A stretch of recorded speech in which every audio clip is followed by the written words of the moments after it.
अखेर नाही होय म्हणत कल्याणमधून शिवसेनेचे विद्यमान खासदार श्रीकांत शिंदे यांच्या उमेदवारीची घोषणा झाली। त्यामुळे श्रीकांत शिंदे हे कल्याणमधून लढणार की ठाण्यातून लढणार, कल्याणमधून भाजपचा उमेदवार असणार, या सगळ्या चर्चांना आता पूर्णविराम मिळालाय। पण ही उमेदवारी ना शिवसेनेने जाहीर केली, ना शिवसेनेच्या कोणत्या प्रमुख नेत्याने जाहीर केली, ना राज्याचे मुख्यमंत्री आणि श्रीकांत शिंदे यांचे वडील असलेल्या एकनाथ शिंदे यांनी जाहीर केली। तर ही उमेदवारी जाहीर केली ती भाजपचे राज्यातील प्रमुख नेते आणि उपमुख्यमंत्री असलेल्या देवेंद्र फडणवीस यांनी, आणि ती देखील अत्यंत तातडीने आणि थेट नागपूरमधून। शनिवारी 6 एप्रिल रोजी सकाळी फडणवीस हे नागपूरमध्ये भाजप स्थापना दिवसाच्या कार्यक्रमाला उपस्थित होते। या कार्यक्रमानंतर पत्रकारांनी त्यांना कल्याणविषयीचा एक प्रश्न विचारला। यावर उत्तर देताना थेट फडणवीसांनी श्रीकांत शिंदे यांच्या उमेदवारीची घोषणाच करून टाकली। शिवसेनेच्या नेत्यांनी सुद्धा कोणतेही आढेवेढे न घेता लागलीच या घोषणेला दुजोरा दिला। मात्र कल्याणची जागा शिवसेनेकडे आहे। श्रीकांत शिंदे यांचे वडील शिवसेनेचे मुख्य नेते आहेत आणि महाराष्ट्राचे मुख्यमंत्री आहेत। असं असतानाही त्यांच्या उमेदवारीची घोषणा भाजपकडून झाल्याने अनेक सवाल आता विचारले जात आहेत। त्यामुळे फडणवीसांनी नेमकं असं का केलं आणि श्रीकांत शिंदे यांच्या उमेदवारीची घोषणा ही भाजपने करण्याची वेळ का आली, जाणून घेऊयात या व्हिडिओच्या माध्यमातून सविस्तरपणे। देवेंद्र फडणवीसांनी श्रीकांत शिंदेंची उमेदवारी जाहीर करण्याचं सगळ्यात मोठं कारण म्हणजे इथं असलेला भाजप विरुद्ध शिवसेना हा वाद। ठाणे जिल्हा हा शिवसेनेचा बालेकिल्ला मानला जातो। अनेक वर्षांपासून आनंद दिघेंनी हजारो तरुण शिवसैनिकांना इथून तयार करून ठाण्यात शिवसेना रुजवली आणि वाढवली सुद्धा। मात्र गत काही वर्षांपासून ठाणे जिल्ह्यात भाजपची ही ताकद वाढतीये। अशातच 2014 पासून ठाणे जिल्ह्यात शिवसेना आणि भाजप या दोघांमध्येही विस्तारवादाच्या भूमिकेतून खटके पडायला सुरुवात झाली। 2014 मध्ये कल्याणमधून श्रीकांत शिंदे खासदार झाले, तर फडणवीस सरकारमध्ये एकनाथ शिंदे हे मंत्री झाले। शिंदे पितापुत्राच्या जोडीने सत्तेच्या माध्यमातून ठाण्यात आपलं वर्चस्व वाढवायला सुरुवात केली, तर दुसऱ्या बाजूला देवेंद्र फडणवीस हेच मुख्यमंत्री असल्याने भाजप सुद्धा आपलं आक्रमक रूप दाखवू लागलं आणि यातून दोन्ही पक्षांचे कार्यकर्ते दुखावले जाऊ लागले। या संघर्षाचा पहिला जाहीर अनुभव आला तो 8 वर्षांपूर्वी महापालिका निवडणुकीत। देवेंद्र फडणवीस यांच्या मंत्रिमंडळात मंत्री असलेले एकनाथ शिंदे आणि उद्धव ठाकरे हे प्रचार सभा घेत होते। त्यावेळी अचानक भाषण संपताना शिंदेंनी मंत्रिपदासह ठाणे जिल्ह्याच्या पालकमंत्रीपदाचाही राजीनामा दिला। सरकारी यंत्रणांचा घरगड्यासारखा वापर होतोय, शिवसेनेच्या कार्यकर्त्यांना त्रास देणं सुरू आहे, कार्यकर्त्यांना तडीपार केलं जाते आणि शिवसैनिकांना खोट्या प्रकरणात गुंतवलं जाते, असे आरोप करत शिंदेंनी राजीनामा दिला। अर्थात त्यावेळी ठाकरेंनी तो नाकारला। यावर फडणवीस यांनीच शिंदेंवर नाटक कंपनीची टीका केली होती। त्यावेळी पहिल्यांदाच शिवसेना भाजपमधील अंतर्गत वाद हा चव्हाट्यावर आला होता। आता यानंतरचा मुद्दा येतो तो म्हणजे भाजपने केलेल्या मतदारसंघाच्या मागणीचा। ठाणे जिल्ह्यात 18 विधानसभा मतदारसंघ आणि 3 लोकसभा मतदारसंघ येतात।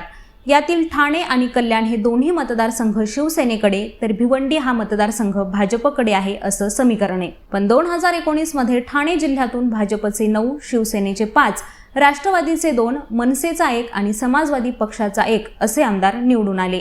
त्यामुळे यंदा आपली जिल्ह्यात शिवसेनेपेक्षा जास्त ताकद आहे आणि नवी मुंबईवरही आपलाच वरचष्मा आहे असे दावे करत भाजपने ठाणे किंवा कल्याण या दोन्हीपैकी एक मतदारसंघ आपल्याला मिळावा अशी आग्रही मागणी केली। आणि इथंच भाजप विरुद्ध शिवसेना वादाचा आणखी एक नवीन अंक सुरू झाला। ठाणे लोकसभा मतदारसंघ हा 1996 मध्ये आनंद दिघेंनी भाजपकडून शिवसेनेकडे खेचून आणला होता। शिवाय सध्या मुख्यमंत्री असलेले एकनाथ शिंदे हे सुद्धा ठाण्यातूनच येतात।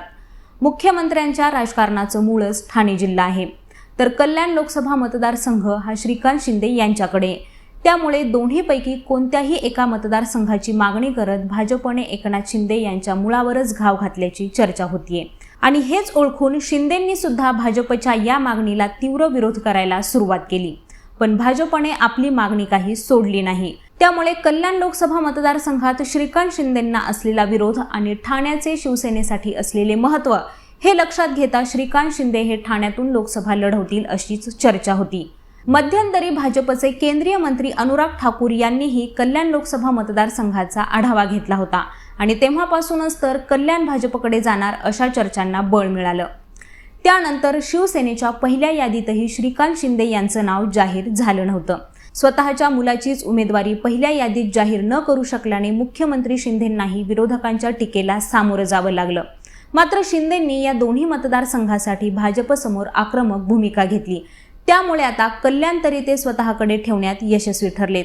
आता ठाण्याचं काय होतं ते येणाऱ्या काही दिवसात आपल्याला लक्षात येईलच। पण भाजपकडून खेचून आणलेला ठाणे मतदारसंघ हा दिघेंच्या शिष्यांनी त्यांना परत केला हे शिवसैनिकाच्याही सहज पचनी पडणार नाही, हे शिंदेंनी ओळखलं आहे। यानंतरचा मुद्दा येतो तो म्हणजे वर्चस्ववाद आणि लोकसभा मतदारसंघांवरील दावा। या गोष्टींना जोड मिळाली ती श्रीकांत शिंदे यांच्या विरोधात भाजपनं केलेल्या ठरावांची। श्रीकांत शिंदे यांच्या कार्यपद्धतीला विरोध म्हणून वर्षभरापूर्वी डोंबिवलीचे आमदार आणि राज्याचे मंत्री रवींद्र चव्हाण यांच्यासमोरच कल्याण लोकसभा मतदारसंघात श्रीकांत शिंदे आणि शिवसेनेचं कोणतंही काम करणार नाही अशी भूमिका भाजपच्या स्थानिक कार्यकर्त्यांनी घेतली होती आणि तसा ठराव सुद्धा मंजूर केला होता। रवींद्र चव्हाण यांनीही कार्यकर्त्यांच्या मताचा सन्मान राखण्याची भूमिका घेतली। यावरून काही जण युतीत मिठाचा खडा टाकत आहेत असा आरोप करत श्रीकांत शिंदेंनी राजीनामा देण्याची तयारी दर्शवली होती आणि त्यानंतर हा वाद केंद्रीय गृहमंत्री अमित शहांपर्यंत गेला। शुक्रवारी रात्री सुद्धा भाजप आमदार गणपत गायकवाड यांच्या कार्यालयात भाजपच्या काही स्थानिक पदाधिकारी आणि कार्यकर्त्यांनी असाच एक ठराव मंजूर केला। यात श्रीकांत शिंदे यांना आपण मदत करायची नाही असं ठरवण्यात आलं आणि ही बातमी बाहेर आली आणि इथंच श्रीकांत शिंदेंची उमेदवारी फडणवीसांनी जाहीर करण्याचं मुख्य कारण ठरलं। ही बातमी संपूर्ण महाराष्ट्रात पोहोचल्यास महायुतीमधील बेबनाव समोर आला असता, भाजपबद्दल राज्यात वेगळा संदेश गेला असता आणि तो सध्याच्या परिस्थितीत तरी परवडणारा नाहीये हे फडणवीसांनी ओळखलं होतं। त्यामुळेच श्रीकांत शिंदेंची उमेदवारी जाहीर करून एक प्रकारे फडणवीसांनी शिवसेना आणि भाजपमध्ये कोणताही बेबनाव नाही, कोणताही वाद नाही आणि त्यांच्या जागेवर आपला दावाही नाही असा मेसेज महाराष्ट्रात देण्याचा प्रयत्न केल्याचं दिसून येतंय।